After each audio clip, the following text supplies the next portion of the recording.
Hello and welcome to episode 12. It's been really nice this last week. I've had quite a few messages from people and a few people wanting to come and be on the podcast, so that's really great. Keep that going because it's fantastic to meet new people and share new stories, so always get in touch. This week I'm joined by Emma Hughes. Emma was recommended by outgoing CEO of Soundabout, Clare Cook. Emma also works for Soundabout, but she does a lot more besides that, and she'll tell us all about that.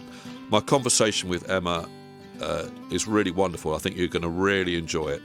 Emma speaks so eloquently and so clearly about coming into community music and the direction of community music and how her own musicianship has changed since she's been taking part in this work.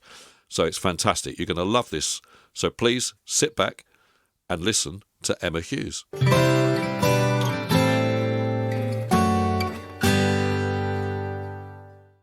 So today I'm joined by Emma Hughes from Soundabout and lots more besides, which I guess we'll find out about. So morning, Emma. Good morning. Good morning. Lovely to see you. Thanks so much for joining. No, thank you for having me. Looking forward to it. Great.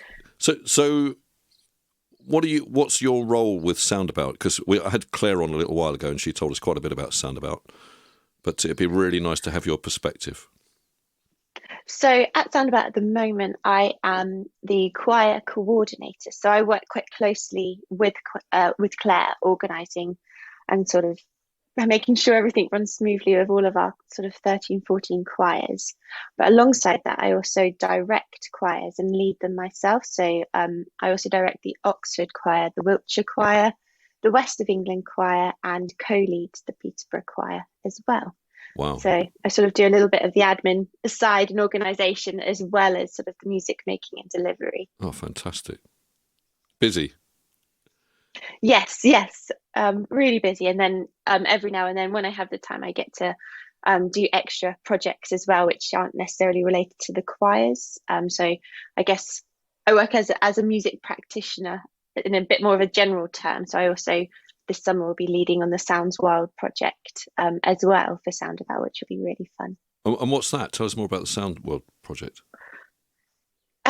I guess in a nutshell, it's all about obviously music making, but out in nature. So I'll be working with another music practitioner called Isabel, and we'll be going to an arboretum to do music making sessions. So really trying to explore sounds outside and bring in that kind of element of multi-sensory music making into our sessions too, which I can't wait for. It's two favourite things.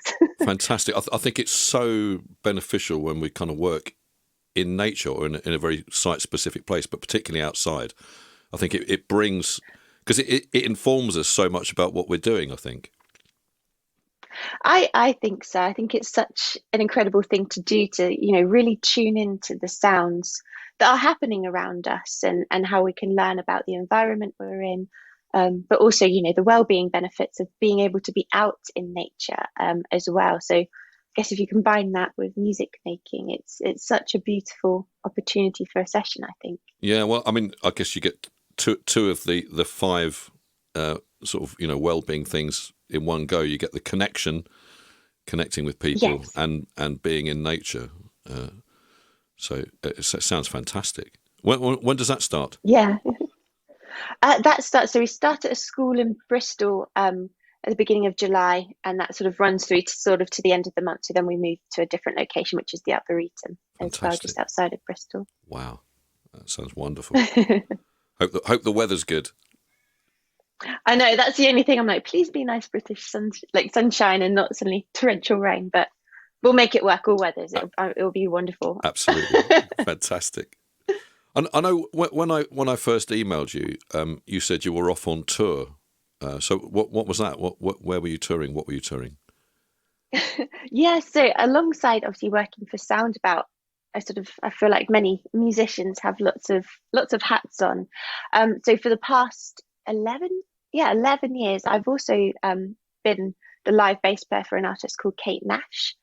So I've worked really closely with her. And this was actually a tour that we were meant to do back in 2019, but initially got postponed because she had, I think, some other work that might have come through. And then obviously because of the pandemic, it was postponed for another 2 years. So we were finally able to do Germany 2019. So we went out and did about 10 days, I think, in Germany, and then came back and did sort of another 10 days in the UK. Amazing. Yeah, it was really fun. It was so nice because we haven't played together as a band for 3 years now. So it's the first time we've been able to do that. And it was incredible. Fantastic. Do you tour a lot when you are getting that sort of stuff going? Are you touring quite a bit? I used to. So as a freelance music practitioner for Soundabout initially, which fit in really well, obviously, with sort of touring schedules. But it was just before the pandemic that I started doing a little bit more because I was doing my master's in music therapy. So I was actually able to be in one place a lot more. So that's how I worked with Soundabout. But yeah, prior to that, that was my main sort of, I guess, source of income and my main job.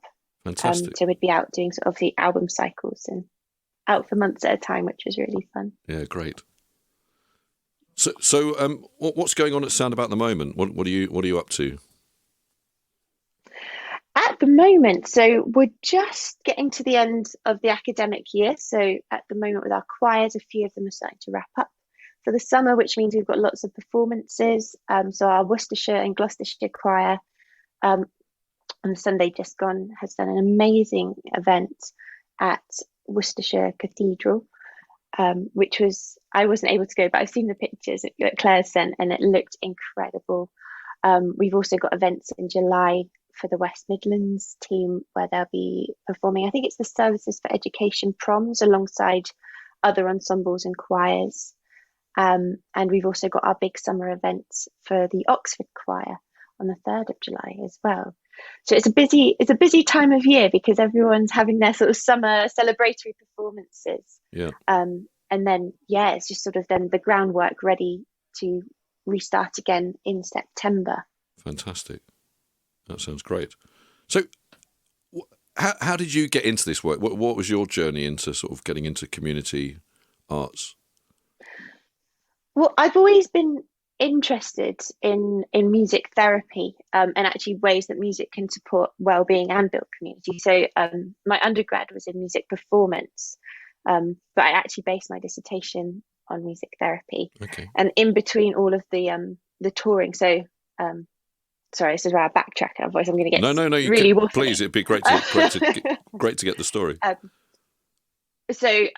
Yeah, my undergrad was in music performance, and I actually got the gig with Kate when I was doing my undergrad. So I was in my final year, and I was lucky enough to go out on tour while still studying. My tutor sort of approved it, so I was sort of after shows doing my dissertation on music therapy and in the back of vans with my little laptop and things like that. So I had a real interest there, and to sort of try and develop those skills when we'd come back from tour and have pockets of time. I initially worked as a teaching assistant for an agency in London, going into SEND schools and just supporting classes, seeing how they were using music in their daytime routine and learning firsthand, really, and sort of really trying to sit in their music lessons and pick the brains of all their music teachers, which slowly led me into working with the local music hub in Wiltshire, so Wiltshire Music Connect, and developing my own music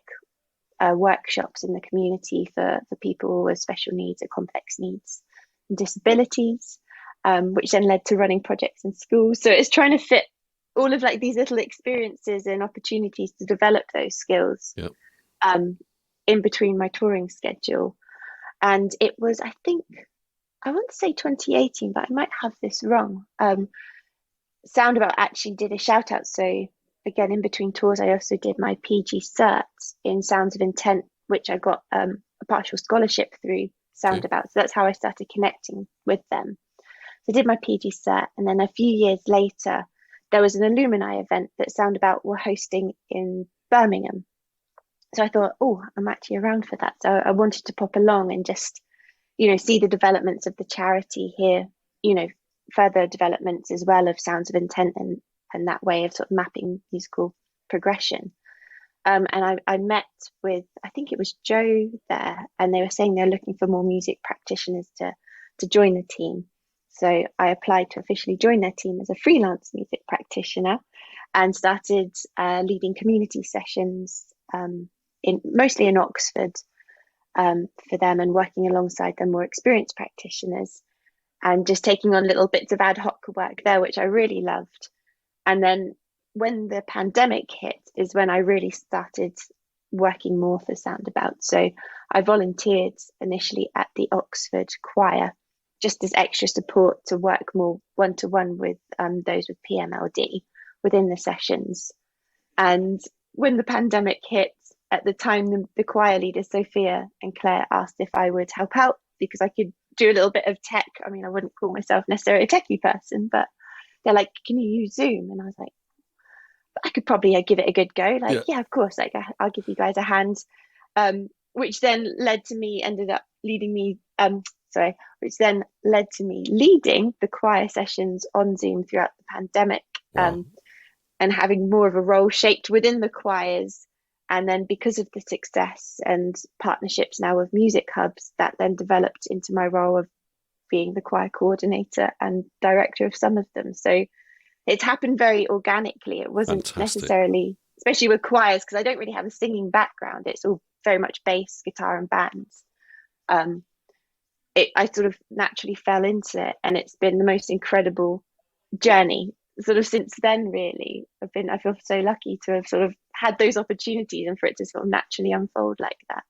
It seems to be that's how community music kind of works, that we just dip our toes in and then we just become, oh, that's really nice, and you can't let go of it. I think it's one of those things once you've experienced it, especially some, I think PMLD work. I think once you've done it and it resonates, there's no way that you can ever not do it again. It draws you in. I think so. It's really interesting because it's work, but I find it such a pleasure to do because I feel that I'm constantly learning myself.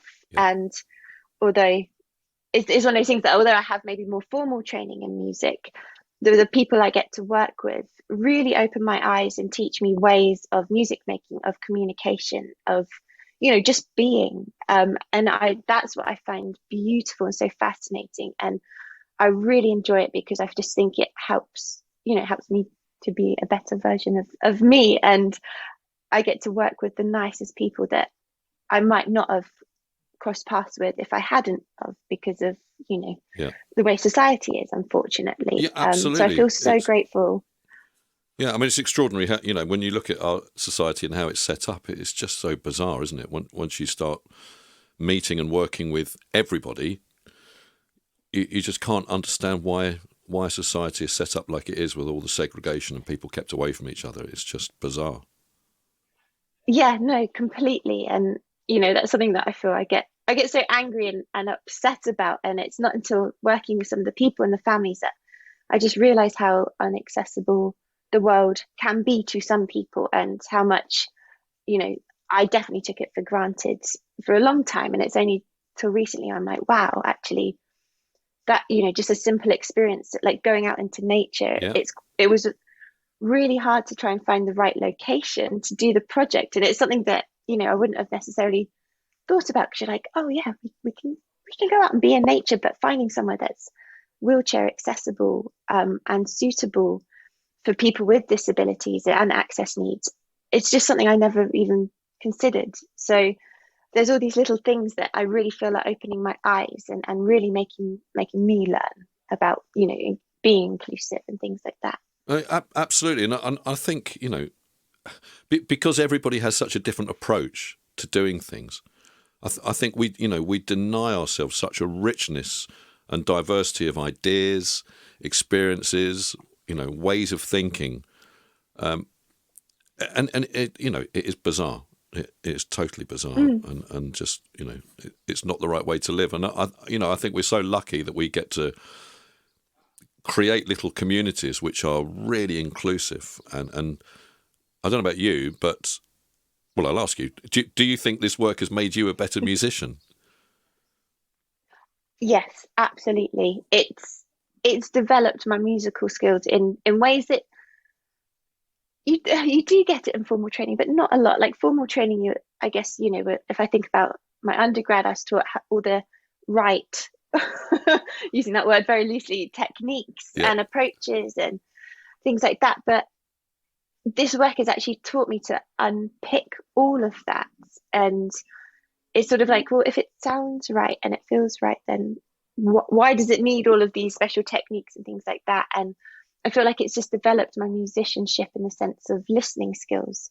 I really have to listen to what someone might be doing, because it could be the tiniest sound, or it could be the loudest sound as well, that is teaching me how to listen and how to respond using music. So using music as a language, essentially. absolutely. Yeah. And that's kind of where it's, rather than playing a song, it's how do I connect with someone here, and how do we make this music and this experience meaningful, for both of us. And it's not just listening in the sense of ears, but using our ears, but also looking and really picking out tiny movements that someone might be doing to respond to the music, facial expressions, Yeah. body language. So that's what I mean, I guess, listening to someone as a whole being, Absolutely. not just in the sounds, which then translates, into my live performance work. I think now when I look at, when I'm working for Kate or looking at the other band members, I'm really looking at all of those factors to, enhance the show, to enhance my playing, the energy and the experience that not just us as a band, but the audience have too. So, that's why I feel so excited about the work I do at Soundabout, because I feel that I can really develop my skills, and I always come away with something new. I'm like, wow, that's amazing. I can put that into all areas of my career. Yeah, fantastic. You put it so eloquently, that experience and how it teaches us so much, and especially those observational skills, and really being present in the moment with someone. And it says so much about what music really is, its real function. It's not something academic and just in the brain and to be sort of written about, and it's a doing thing. Music is the act of connection and communication with other human beings, and it's so vital, and that just reminded me. Sorry, you reminded me. I've forgotten. There was someone in music therapy. In a music therapy, I want to say is it Christopher Small? The idea of music king, and it's not just the necessarily the music making, but everything that comes around that as well. So, I mean, if I think about a live gig, it's the people that put the equipment there, the audience members, the people that are setting this up and running the bar, and all of that is musicking, because it's how you create that environment for everyone to connect, to experience music in whatever way that might be, and that's personal to the individual. And that, I see that so much in my community music, because we have a lot of the parents, they're very much in our choirs. They are members too. And although some of them might not necessarily agree with that, but some of them will sing and really get stuck in and, really enjoy the music making. But others just enjoy being there and being in that space, and that idea of musicking and just being a part of that wider music making kind of area, if that makes sense. So absolutely makes there's sense. just so much.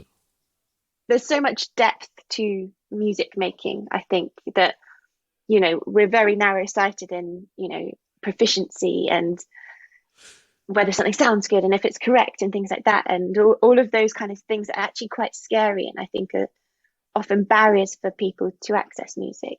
They are, whereas very suddenly you realize, well, just you realize that there's just so much more to it that would allow more people to access and enjoy that environment. Absolutely, and the thing you said about audiences, you can perform a piece perfectly, but in your own space and with no connection with anyone in the audience, and it doesn't mean anything somehow, whereas you can just be playing a few notes but really connecting with an audience, and that performance means so much for everybody, and it is those connections, which are that's the important bit, and no amount of doing performance techniques and things teaches you about that experience about the actual connection with other human beings. No, totally. And it's funny because it's not to say that that's wrong. Like, I think it's incredible what humans can do, and Absolutely all of this incredible. incredible, technique, and some of the skills that some people can do. But I think in our world, that often that's regarded as the right way for music making, and rather than being like, actually it's something that we're all entitled to. I think it's such a natural part of just being human. Like, we have music everywhere, we have rhythm everywhere, and if we actually allow ourselves to enjoy and experience that and to engage with that, then I think a lot more people would benefit from it and want to do it. I used, before playing bass and going sort of more down the contemporary route, I did start by playing the flute as a child, and that's not how I learn. I remember having all the dots in front of me. I had to do my grades and the pressure, and it just wasn't fun. And the reason I quit flute was because I just didn't enjoy it. It was just too much stress, and it was only through finding a bass in the garage and really exploring it. I had no idea what I was doing. My dad just plugged it into an amp for me and was like, off you go.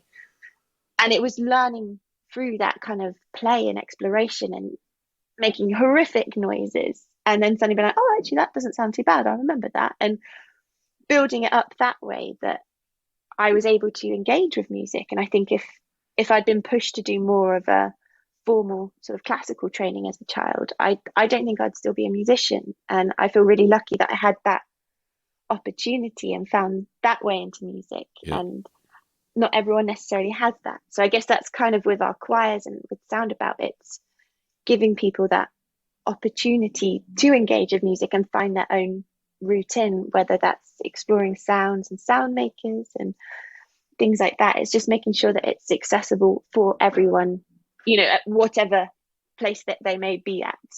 Yeah, absolutely. Yeah, you put it so well. It's fantastic. Oh, thank you so much. And is there anything else that you wanted to say? Anything else that you got coming up? Gigs with Kate in this country or anything going on?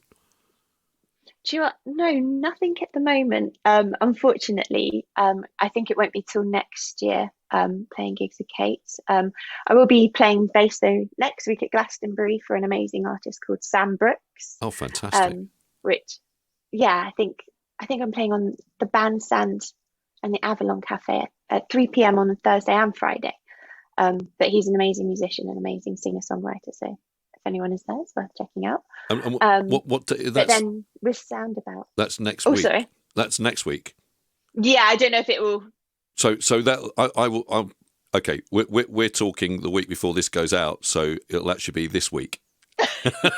Oh wow! Okay, this week. Then. So it's a great plug for the gig you've got going on at Glastonbury this week. There you go. This week. There you go. Thursday and Friday this week. Fantastic. Yeah. So come say hello if anyone is listening. Do you know what stage you're on? And then I can't remember which day is which, but it's the Avalon Cafe and the Bandstand. Fantastic. One's on a Thursday, one's the Friday, both at 3 p.m. Fantastic. Well, people can find out if they're there.